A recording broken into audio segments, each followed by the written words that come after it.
Hi, it's Liz from Noosa Sourdough Co, and today I'm going to be showing you the full process of making sourdough bread at home using the new sourdough starter kit. Okay, so what do you get inside the pack? You get your sourdough starter and an instruction card. On one side, it's got all the instructions on how to revive your starter, and on the other side, most importantly, is the QR code that you scan to get the full bread recipe. If you don't want to scan the QR code, there's a website there that you can go to. So make sure you do that first of all, and then you can have a good read and know exactly what you're in for. Okay, so let's revive our starter. First of all, you just need any sort of container, as long as it's got a lid. Just use a glass jar and pour your dried starter in there. Now, as it says on the instruction cards, you then mix it with 80 grams of flour and 90 grams of water. Now, you can use any flour that you like. There's no rule. So in with the flour, 90 grams of water. You just need to make sure that you give that a really solid mix. Make sure you get it all from the bottom, because this is the most important part about sourdough baking. If you get a good starter, you're going to get good bread. And you can make one yourself, but it takes a long time to get it right. So a really good mix. Make sure you get it all off the bottom. You don't want to waste any. Okay, so just like that, put the lid on, and after 24 hours, 48 hours, it's ready to use. So here's one that I mixed up earlier, and as you can see, it's got nice bubbles on the top. Once it's at this stage, you're now ready to make a loaf. You only need 50 grams of this, so you take out 50 grams, put the lid back on, and the leftover goes back into the fridge until the next time you're going to bake. Okay, as far as looking after your starter, you do have to feed it once a week. And by feeding, that means just giving it equal parts flour and water, usually 50 grams of each, just to keep it simple. There's always going to be a little bit left over, so that's why you only have to buy one. It keeps forever. So, as far as feeding goes, any sort of flour, doesn't matter what it is, and 50 grams of water. It's pretty simple. Give it a good mix up. Just like that.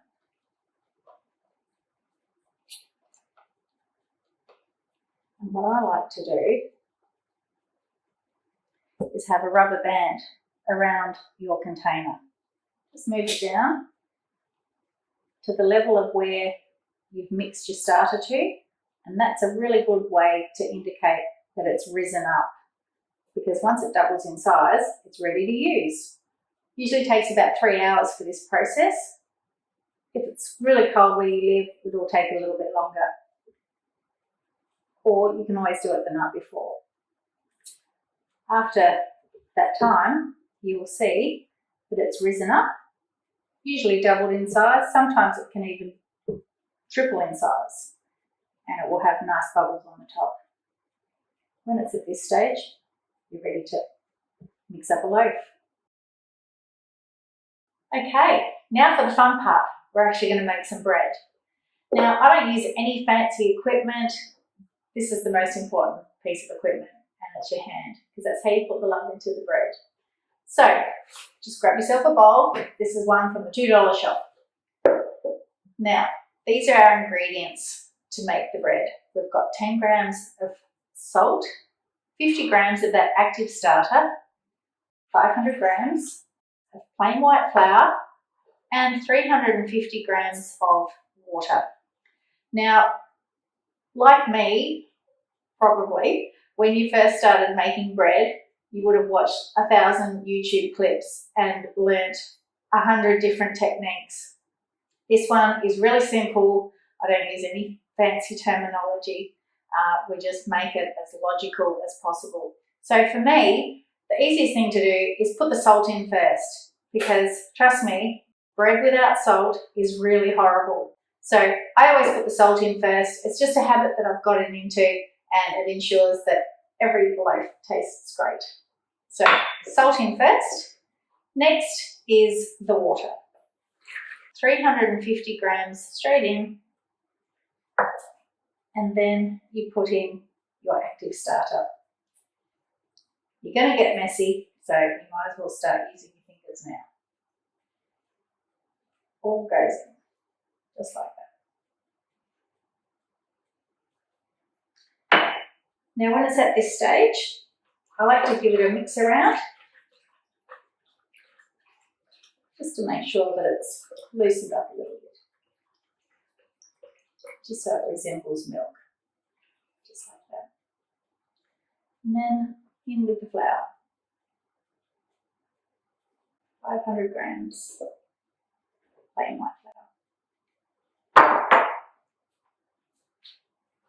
And just start mixing it around. All come together. You don't have to do anything special. Give a bit of a mix around.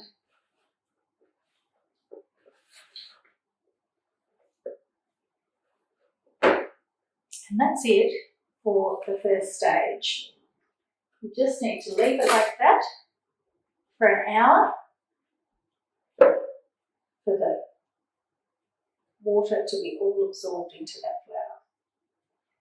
Keep a spoon handy, it's an easy way to get all this excess off your hand. Just like that.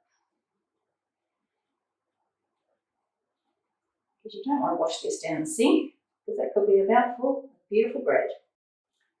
If you're following a technical recipe, this stage is called auto-lease, but I just call it, let's just cover it for an hour. Let the flour absorb the water, and it starts breaking down that gluten as well. So this has already had an hour. Now it's time to give it the first lot of stretch and folds, 20 in fact, just to make sure that it's really mixed in nicely. So we don't take it out of the bowl. Again, we want to make it as simple as possible. Keep it in the bowl, put your hand underneath, grab some and fold it over. Give it a stretch and just work your way around the bowl. You'll find that it'll just come into a nice ball on its own. Giving it a stretch is incorporating some air into the dough as well. So just keep moving around. It gets to a point where you can actually pull it out of the bowl and fold it over on itself. Like that. Give it a good stretch.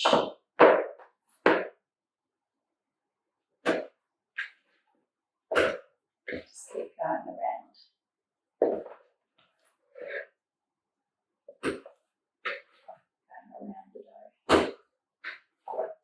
You can see that it's starting to form a nice ball.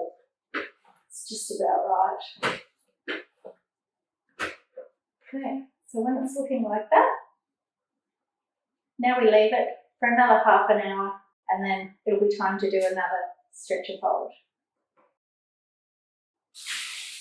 Cover it again, and let's wait. So now it's time for the second stretch and fold. You can see it's holding a little bit more this time, a little bit of an air pocket there. The same again, folding over on itself.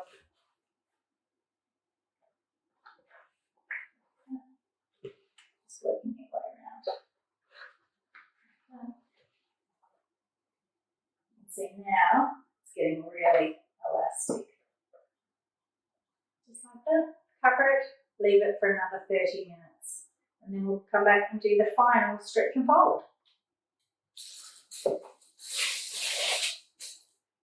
So 30 minutes has passed and we're ready to do our final stretch and fold.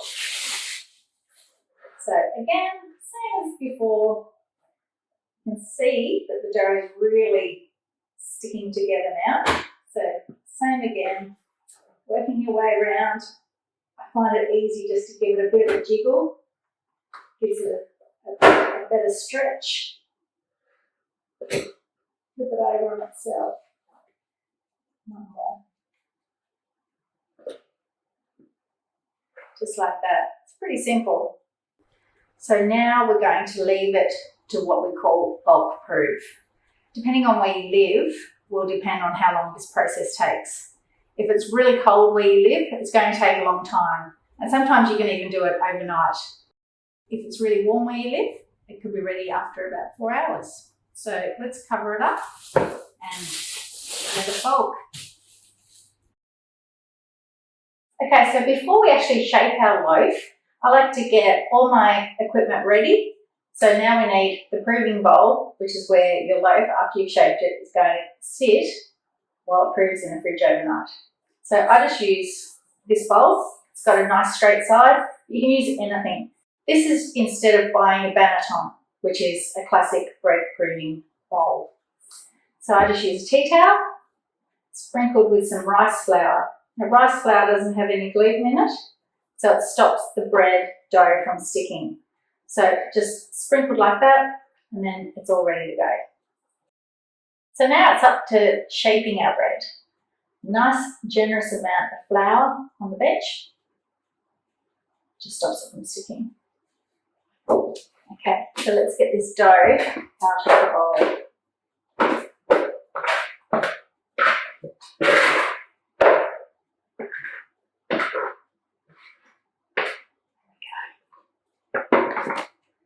A little bit more flour on the top. You can see now it's nice and stretchy, but we don't want to take out too much of the air. So I give it a nice stretch and then fold it over on itself. And a little bit of a plait.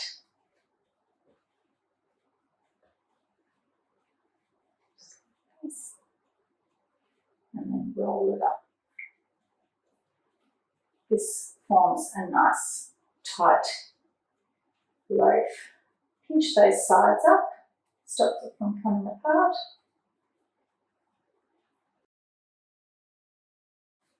And you can give it a little push along the bench like that, just form some more tension on the surface. But by folding it that way, makes it happen anyway. Okay, so now it's ready to go into the banneton or bowl that we've prepared earlier. So top down onto the towel and then into the bowl. Just like that. Then we cover it again into the fridge overnight or for at least 6 hours. This really helps to improve the sour flavour. Okay, so this one has been in the fridge overnight and now we're ready to bake it. So what I like to do is use some polenta, just sprinkle it on the bottom of your loaf, stops it from sticking and gives it a nice professional finish. Then I just use some baking paper over the bottom and tip it over.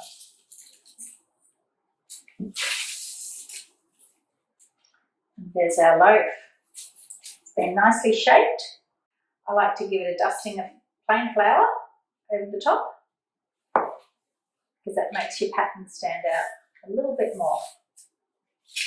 Now everyone has their own signature that they like to put on their bread, and for me this is the one that I use and find that it always looks pretty.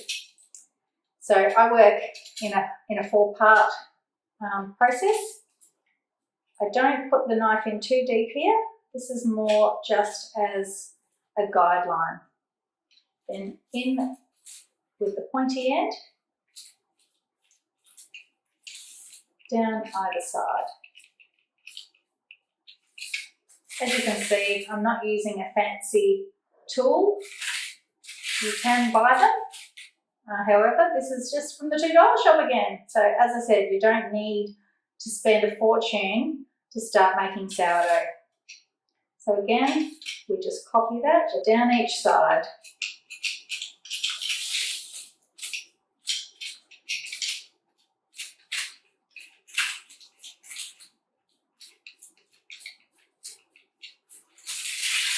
And the last one.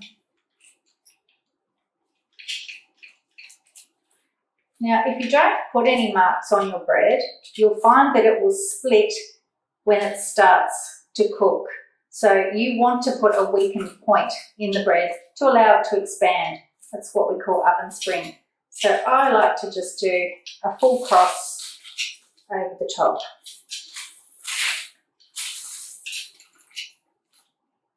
From one side to the other. And then when that cooks, it should open up nicely. So there we have it. That's our design, ready to put in the Dutch oven. And it goes. Okay, so this goes in the oven now for 36 minutes with the lid on, and then we take the lid off for a further 15 minutes until it's nice and golden on the top. Now it's time to take the lid off.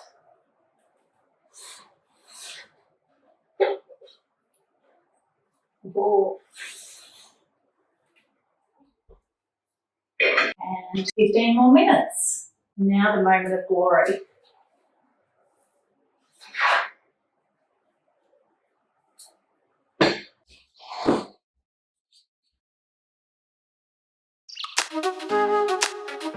Okay.